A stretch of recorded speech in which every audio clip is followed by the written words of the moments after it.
So the subtitle of this presentation is not there. The subtitle of this presentation is How We Replaced Search on Wikipedia and Didn't Break Anything. And since I like to keep you guys on your toes, there are 2 lies in this subtitle, because it's just more fun to lie, right? So the 2 lies, the first is when an engineer tells you they didn't break anything.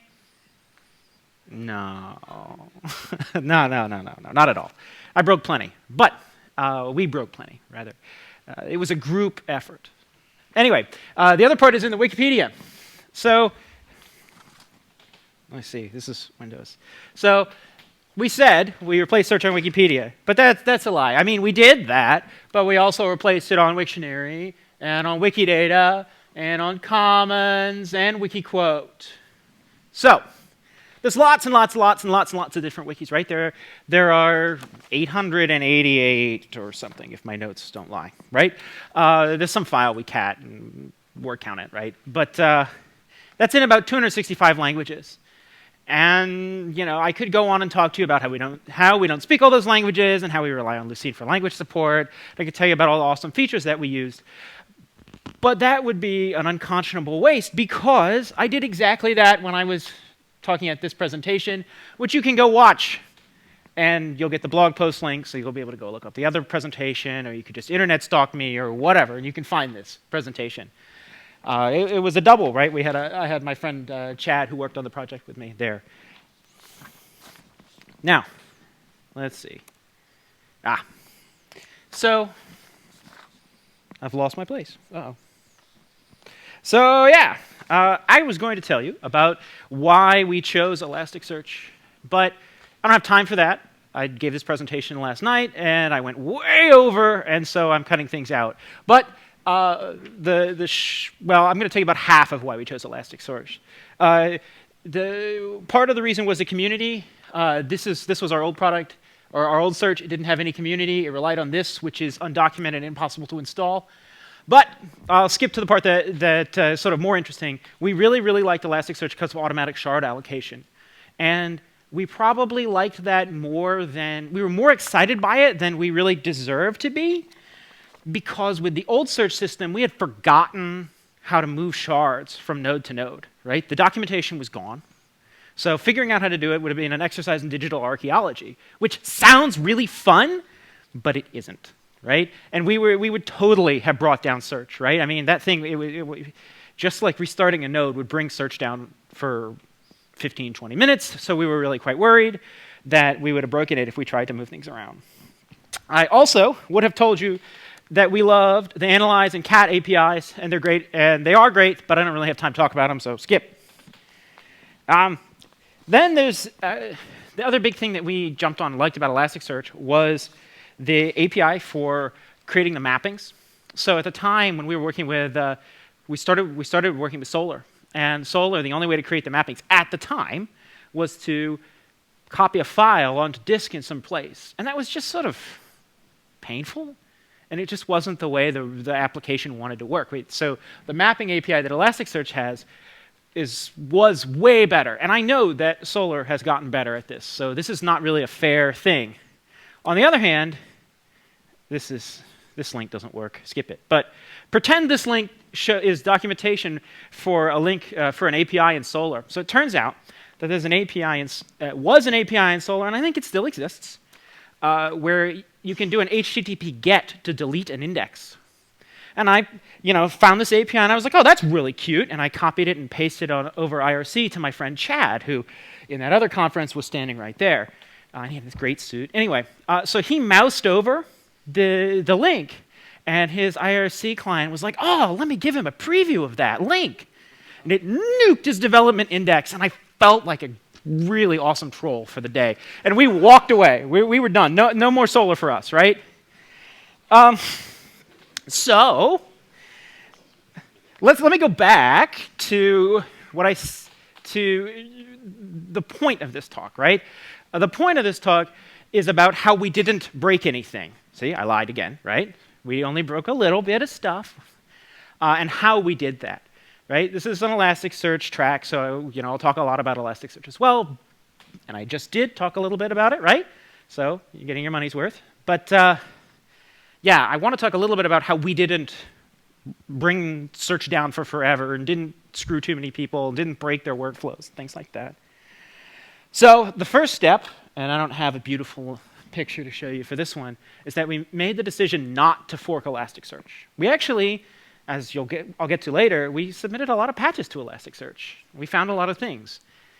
But forking Elasticsearch would have been a nightmare from, like keeping our own branch of Elasticsearch and backporting all the patches would have been a nightmare for us because we were a two-person team, right? We just didn't have time for that. There was plenty to do while we waited for Elasticsearch to cut the next release.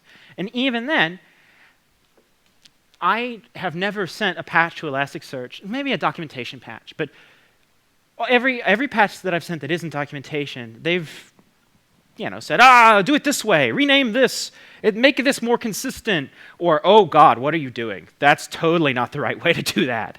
And that's okay, right? That's what code review is for.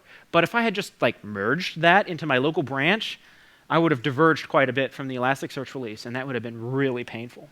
So we didn't do that, and I'm really glad about it. So the next thing that we did was we had beta communities. These are communities that were super excited about the new search, probably. I have no idea why they were so excited, but they were super excited. So Italian Wikipedia was, yes, we will take your new search as fast as you can give it to us. And they reported so many bugs, and they worked with us while we learned Elasticsearch, and they were great. They were wonderful. Folks on IRC, they were translating stuff from the wiki community's Village Pump and getting it to us. We had so many bugs that came from them. Catalan Wikipedia as well, same deal. And finally, MediaWiki.org. MediaWiki.org is one of the traditional canary sites that the Wikimedia Foundation uses for figuring out whether we're going to break things. When we do deploys every week, the first site that gets things is MediaWiki.org. And we're always on MediaWiki.org, right? We're looking at documentation. I linked you to I brought up a couple of links on MediaWiki.org, and I'm going to go back to it on MediaWiki.org. We hit it a lot, right? And I've broken search on MediaWiki.org far more times than I would like to count. I did it 2 weeks ago. But that's okay, because that's what it's for. It's a canary, right? But it's also neat because it's mostly system administrators and developers that go on there, and so they're great at filing bugs. Man, I mean, it's not just it broke. It's it broke when I did this and this. So it's really, this has been a great canary site for us, right? So the other thing that was great was that right around the time after we'd gotten to Italian Wikipedia, I may be getting my timelines off a little, but right around the time we got to Italian Wikipedia, some other folks at the foundation wrote this beta features plugin. See, this is MediaWiki.org. See?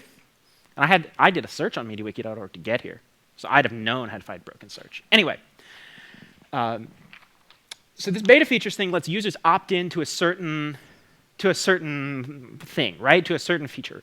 So we let users opt into search, right? We gave them an option called new search, and they could click it, and then they went to our search, and they could beta test it. And it was awesome. Turns out the beta features was actually written for Visual Editor or hover cards or something I kind of forget.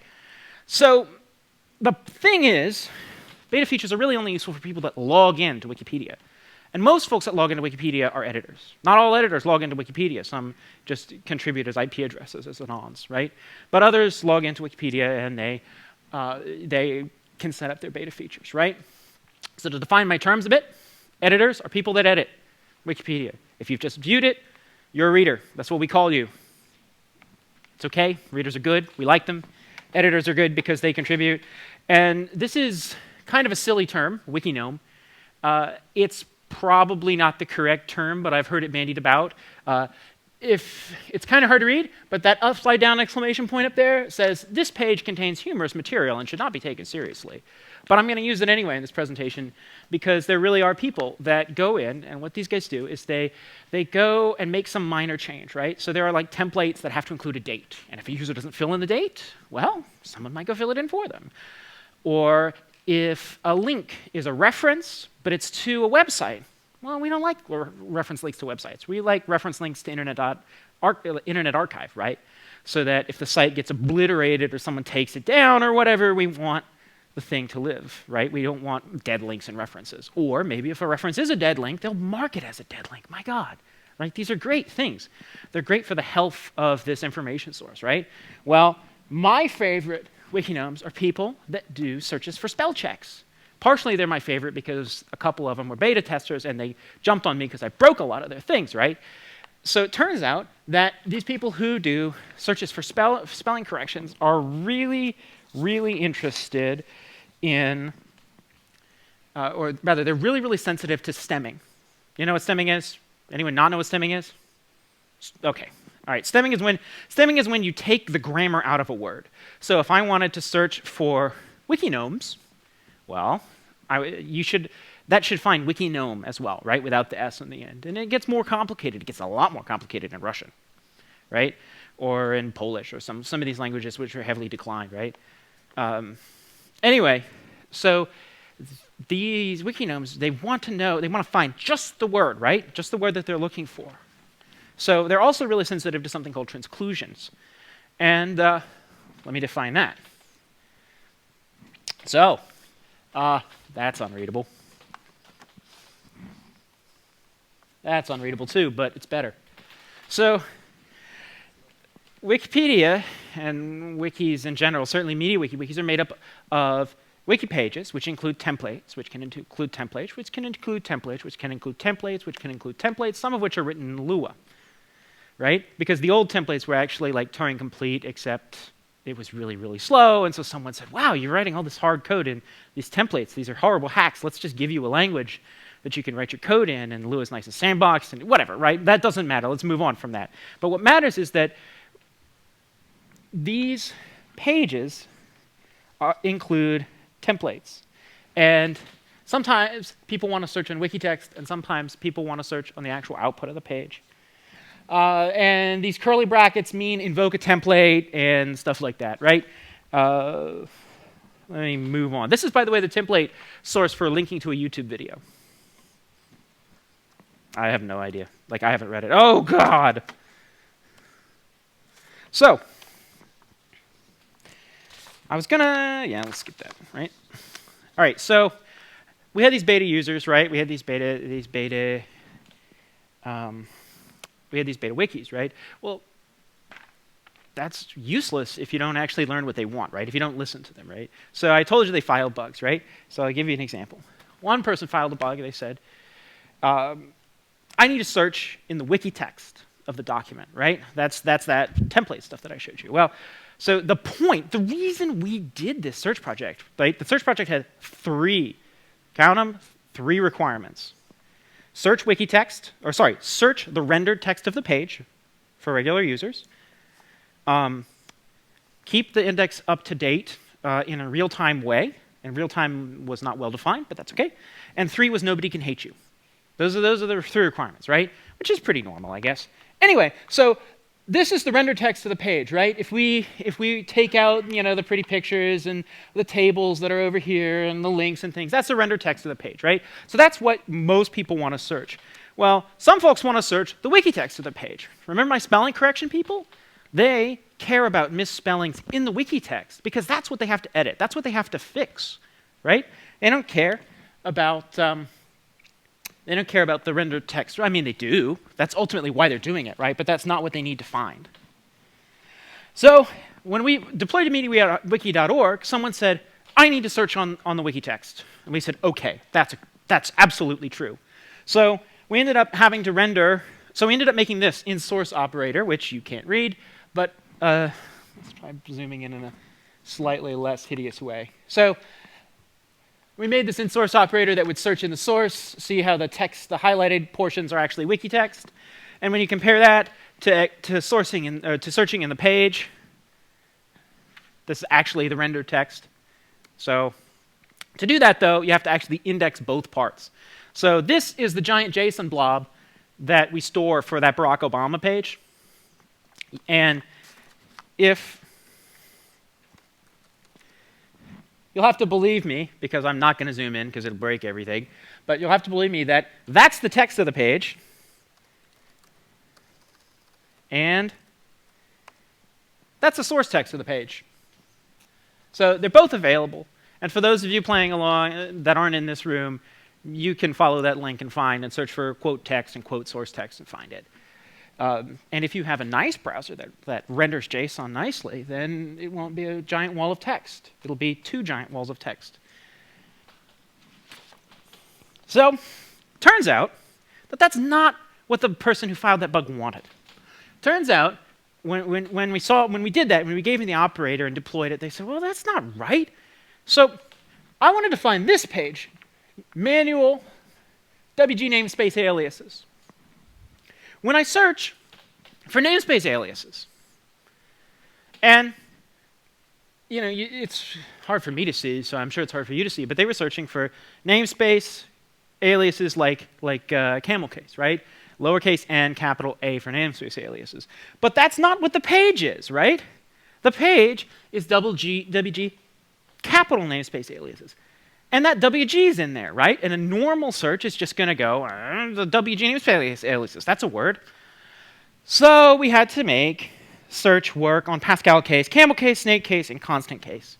So, by the way, the reason this worked is because this page is made up of a template that includes namespace aliases, camel case, just like that. So if you're searching wiki text, you'll find it. And that's what the old system did. The old system searched wiki text, kind of. It tried to use Java to parse wiki text, and it was halfway, and it only halfway worked. But, all right. So ignore this for a bit. The other thing that we broke, this we seriously did break, was you used to be able to search for foo-bar and only get foo-bar. If you search for foo space bar, it would find foo-bar and foo space bar. The foo-bar search behavior was really useful for people who were looking for misspellings, where the dash version is a misspelling. And we didn't implement it. We just broke it. And the reason for that is that it would have required a custom analyzer that would have been now, after a year, I would have been able to write it. But then we couldn't even deploy plugins to the Elasticsearch cluster because we hadn't figured out how to do that yet from an operations standpoint. I'll get to that. But so we said, look, we can't do that. Instead, we made him this regular expression search that was hideously slow because it was naive, right? It would just search every document. So, I mean, yeah, there's sharding, but no, it would take minutes, and by that time, Varnish had timed out. This was hideous. The moral of the story is eventually we did deploy plugins, and eventually we got a trigram accelerated regular expression search, which is actually quite quick. I mean, not quite quick. It still takes 10 or 15 seconds, but that's totally okay for this use case, I promise. And so we did eventually solve the problem, but we never gave him the dash syntax. We just got nice regular expressions, which people have been asking for anyway. So anyway, getting to this stuff. The reason, so it's not useful to implement all these features if you then break them, right? So we had to do a bunch of testing on this. And in fact, the old system didn't have tests. Didn't have integration tests, didn't have unit tests, didn't have any tests. So I was determined that we wouldn't leave my successor. You know, if in 10 years someone has to rewrite the search again, they're going to have a spec, right? So there are like thousands of these things. And the interesting thing is that when you write these integration tests, they don't just test the code you wrote. They test Elasticsearch. They test plugins. This tests the ICU plugin. This is, I don't actually know what that word is. This is 4 different representations of the same word. When you do Unicode normalization, they're the same. But when you don't do Unicode normalization, they're different. And you want, when you search for any of these 4, to find them together, right? They're the same. You want Elasticsearch to think of them in the same term. That's what this test is asserting, right? We also have this test over here where we assert all kinds of stuff about highlighters, and that goes in and asserts about the way highlighting works and the highlighting extension that we wrote, and that has a lot to do with the queries and Elasticsearch, and there's this huge interplay of things that we're testing here, right? But what matters is ultimately that the right answers come out of the search system. So unit testing this would have been silly, because unit testing anything like this would have been silly. It would have been silly to go, oh, my search system produced the right JSON, and it sent the right JSON to Elasticsearch. And if Elasticsearch sends it the right JSON, then we render the page correctly. This doesn't give me any confidence that we haven't broken anything. So Elasticsearch is involved in all of the tests of our search system. And this gave us the confidence to do things like upgrade from 0.9 to 1.0 to 1.1, and all beyond, right? And yeah, we had to fix some things. We had to change some things, but these tests actually caught everything, right? When we upgraded, it didn't break anything. It was great. It was perfect. It was awesome. And I feel really proud that these things worked, right? So the next thing you have to do is, so this is Wikipedia, right? This is a pretty big site on the internet, right? There are lots of users. You may not know that there's on-site search on Wikipedia. That's okay, right? Most people come to Wikipedia through Google. But we get more than 1 million searches an hour. And we get like several million, like 5 or 6 million prefix searches an hour. It's pretty decent size, right? So we have to do some load testing. So I threw together a quick and dirty Python script, which, if you follow the link on the page, it's not very long, right? It's like 104 lines, including documentation and shebang and all that.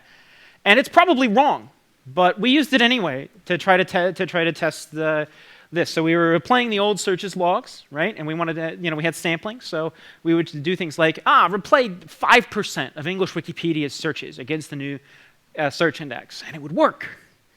And the very first time, I crashed it at 20%. I didn't crash Elasticsearch. I just overloaded it. So when we did the first deploy, we only got up to 20% of the search traffic that we actually wanted to handle in the end, and that's not enough, right? I mean, yeah, that's just not enough, right?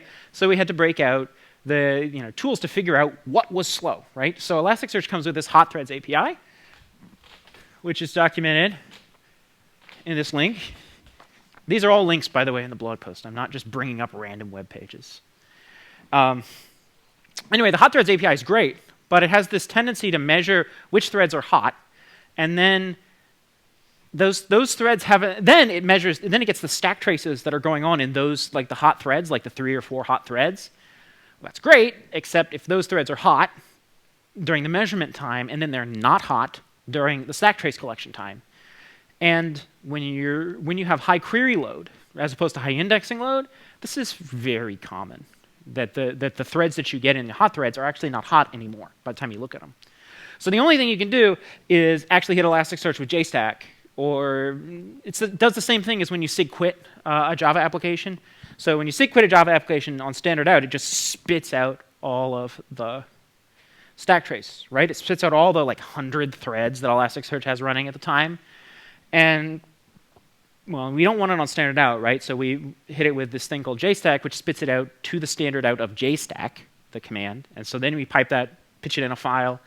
Then we wrote a bash script, used awk to count, or used grep, I think, actually, to count the number of threads that were hot in certain places. So it didn't actually count the threads that were doing a lot of things. It just we just ran it a bunch of times and said, oh, this time when we ran it, there were 6 threads doing work on the phrase suggester, and there were 3 on mvel, and there were 2 on this, right? And then we would run it again, and then again, and then again, and it would just sort of count where the threads were.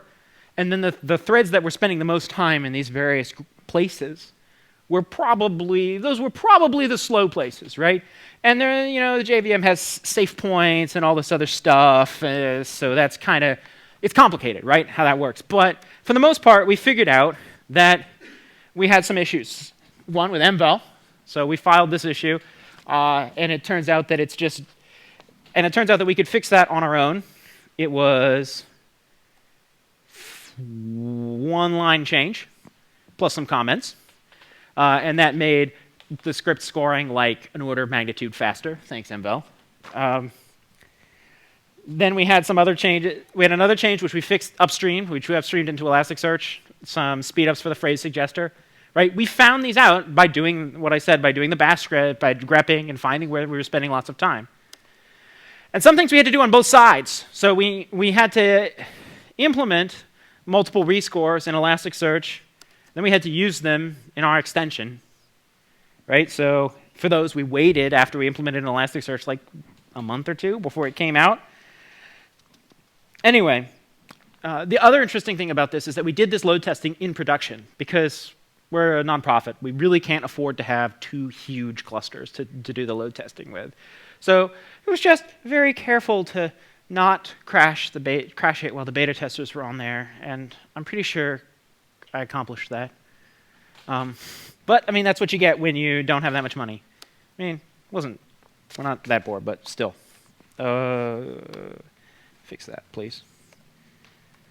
Anyway, wow, that's hard to read. So the other thing that was super important for us was MediaWiki Vagrant.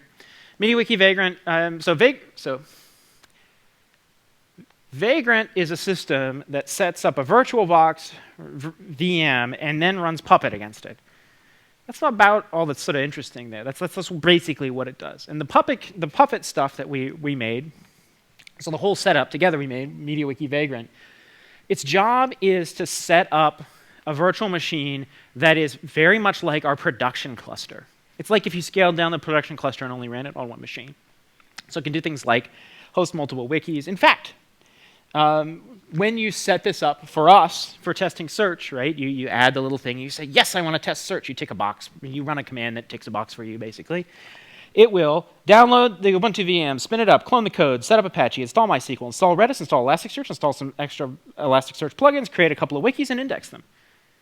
And that actually takes quite a while because Puppet is slow. But eventually, it gets set up, and then you can use this stuff, right? And you can use your development environment. And this is neat because if you break your development environment, you can just destroy it and rebuild it. And it doesn't, like, your development environment is no longer canonical, right? What's canonical is the development environment that the Puppet script set up. Just really cool, right? Because then if production changes or if you can't reproduce some issue, then you go and you can fix Puppet and destroy your VM and rebuild it. And then if you can produce the issue, well, that's awesome, right? Now your development environment is more production-like. It's as broken as production, which is really important, right? So this was sort of an important way of us getting users to the point where they could run all those fancy integration tests that we wrote.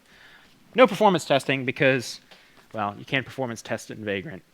No. The virtual machine inside your laptop is not going to be anything like running normally. So I would here talk about plugins. Let's see. Oh, wow. I actually do have time. So we ended up doing a lot of development in plugins eventually. So we were sending patches upstream to Elasticsearch.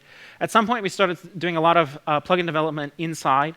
We started doing a lot of plugin development inside the Wikimedia Foundation. And the goal here was so that we could iterate more quickly, so we didn't have to wait for a release. And this worked, right? This was pretty cool.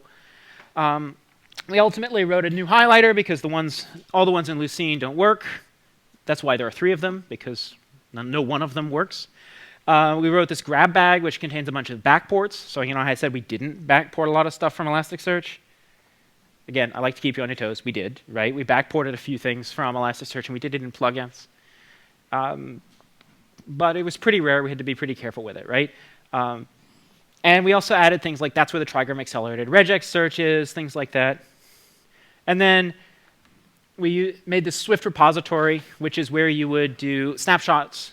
And the reason we did it is because Elasticsearch doesn't support Swift, because it's not that widely used, but we use it, so there you go, right? And the reason you do plugin development is because either the feature doesn't belong in core Elasticsearch, you have to move quickly, or you're backporting things, or all 3, right? And I just showed you actually an example of all 3. Went through them. Anyway, I wanted to talk about what's been painful about this process. What worked, right? I've talked a lot about the things that worked, like having integration tests and having Vagrant and submitting patches up to Elasticsearch. This worked really well, right? Plugins and things, they all work great. What didn't work very well is, actually I have a list of 4. It was 3 last night, but I had another one.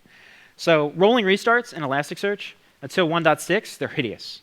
It took us 3 days to do rolling restart, right? So that's like taking a node down and adding it back. That takes like 2 hours, 3 hours per node.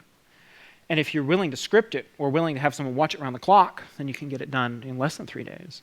But we're always a little bit wary about these things. And so we wanted to have a person, after every node goes down, have a person go look and say, okay, everything is still good. Do the next one. Do the next one. Do the next one. And then at some point, your person goes to sleep, right? So it has to take 3 days for us to do it. Once we get to Elasticsearch 1.6, we'll have sync flush, which will let us do the rolling restart way faster. But we still have to be careful because we're doing an upgrade. We want to make we're doing an upgrade, and you can't downgrade Elasticsearch. So you want to make sure that if you don't do them all really fast and then get yourself broken, right? So we're going to do one and then wait and then do them all. But anyway, the next thing that didn't work for us was jobs, or rather, they did work for us, but they're a pain in the butt. So to get sync flush to work, to get sync flush to be a fast rolling restart, you have to not write to the index during the rolling restart process.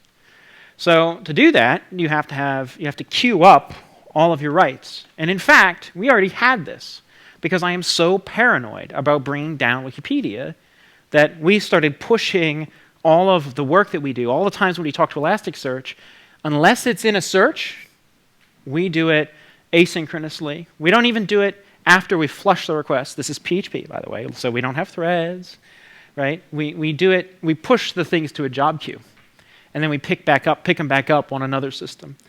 And this is really useful because of transclusions, and when you have a template that's used in a million places, you want to go and upgrade all them, so you have to go explode out the job queue and things like that and run all those. You couldn't do that in one process anyway. But just on a regular user change, we pitch that thing into the job queue, right? And to test this, testing this asynchronous thing is a huge pain, right?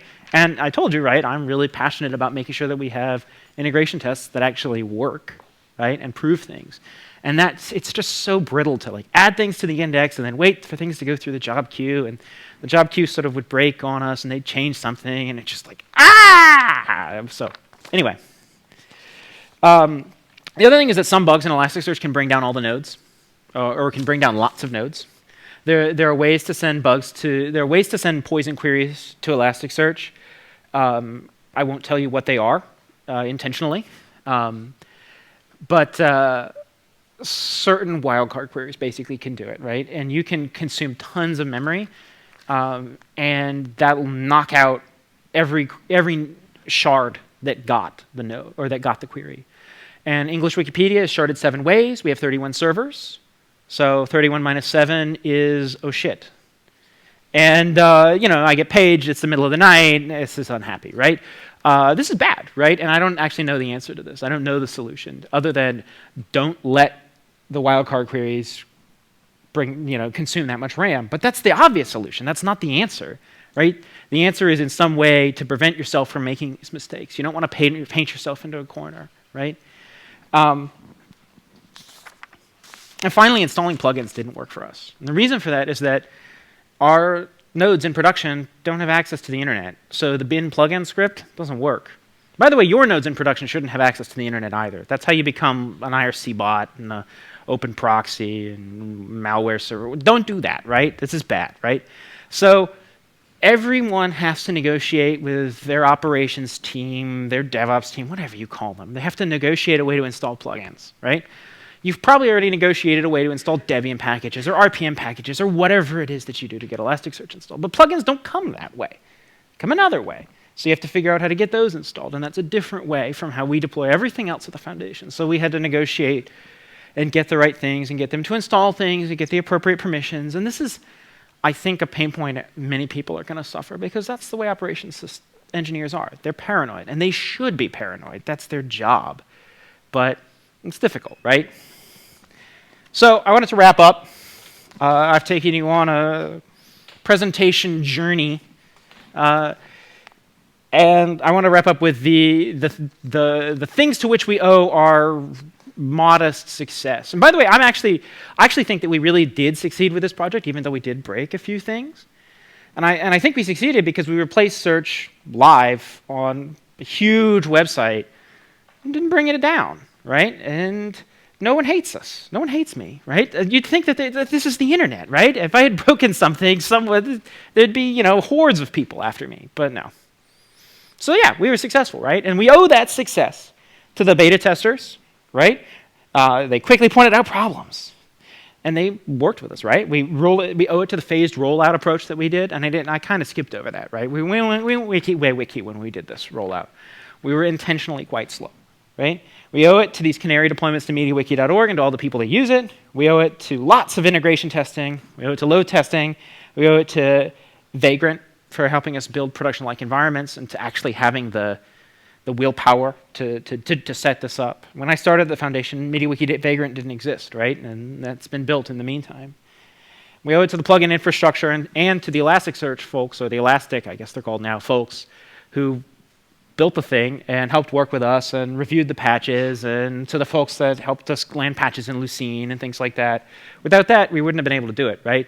And yeah, so like that's how we didn't break that much stuff when we did this change, right? And I'm excited by it. And now I'm done talking. So this is where you clap and then ask questions.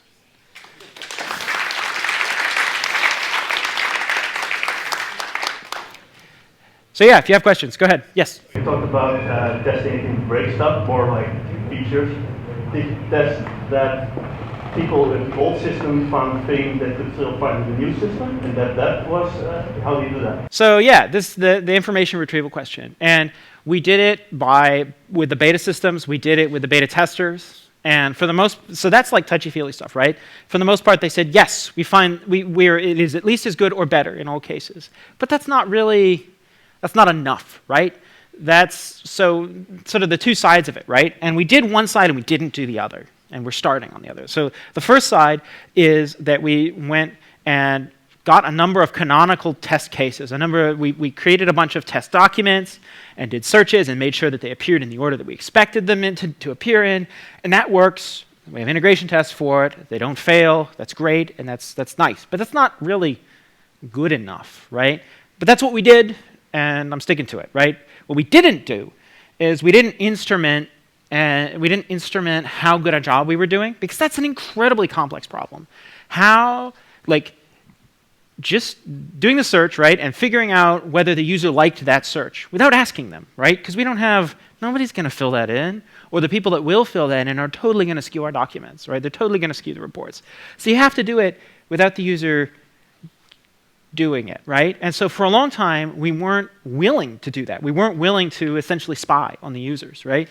So we're actually coming around to the point now where we're willing to do very, very careful anonymized data collection. But this is long after we've done this replacement, right? So we don't know. We can't compare it to the old one. But what we can do is start to do this collection, and then we can start to graph how good a job we're doing, right? But how good a job you're doing in search is it's a very, very hard problem. There's a lot of academic papers published on the issue that I haven't read. And I have a delegate, right? I have a person, and I said, you go and figure this out for me, please. And then, come up with a plan. I don't care how many people it takes, right? Now, so the trick is, remember how I said there were 2 people on this project? So 2 of us replaced the old search, right? When you have 2 people, you do not have time to measure this stuff. You don't have time to instrument it. It's just not no. But when you have 10 or 15, that becomes a lot more possible. You can start instrumenting things. You can start building the systems. You can start building the event logging and pull the events together, and you can start building systems where you're actually able to calculate this metric. And that's what we're trying to do now. But yeah, it's going to be a while, right? I mean, that's a hard problem. And there's also, there's existential questions like, are we doing a good enough job anonymizing the data as it comes in, right? Things like that. Like, because we really, really, really don't want to spy on you. Really, we don't. But we do want to make search better. And that's really hard. And I don't have the right answer, right? I know that's, other than we're going to try very, very hard. Did that answer your question? Networks improve search results? No. So here's the thing, right? We do things like phrase rescores and incoming link counts and boosting different parts of the page, and we also do other things like we let the community we let them configure boosts. So the community has a thing where they'll go and they'll put a template on the page if it's a good wiki article, or if it's been a featured wiki article, or if it's a good picture. So for comments, this is really important. They put good picture and they put bad picture on pictures that are just like garbage.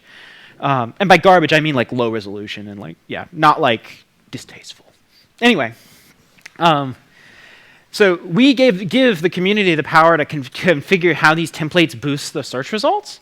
And this works pretty well, right?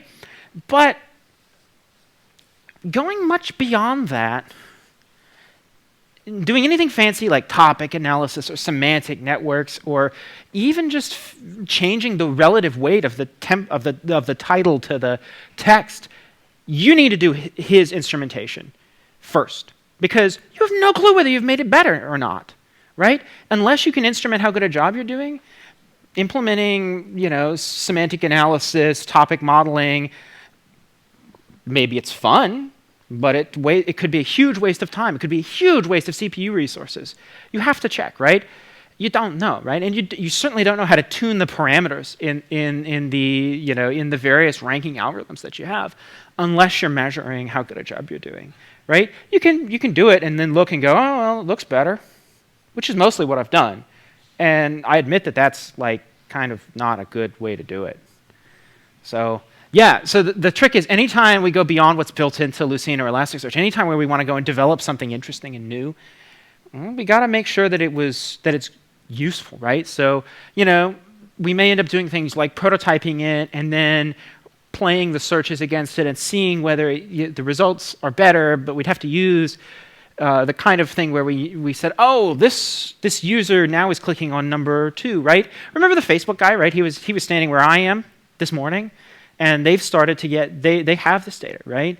And what his team told him was that, oh, it's actually easier to do the quick win things, to do things like have users pin results at the top and just pin them, right? Maybe I actually want to go steal that idea and give my communities, basically give logged in users the ability to click a button and say, when I search for this, that's what I mean. Bring that up, right? That's kind of what Google had one of those for a long time, and they abandoned it.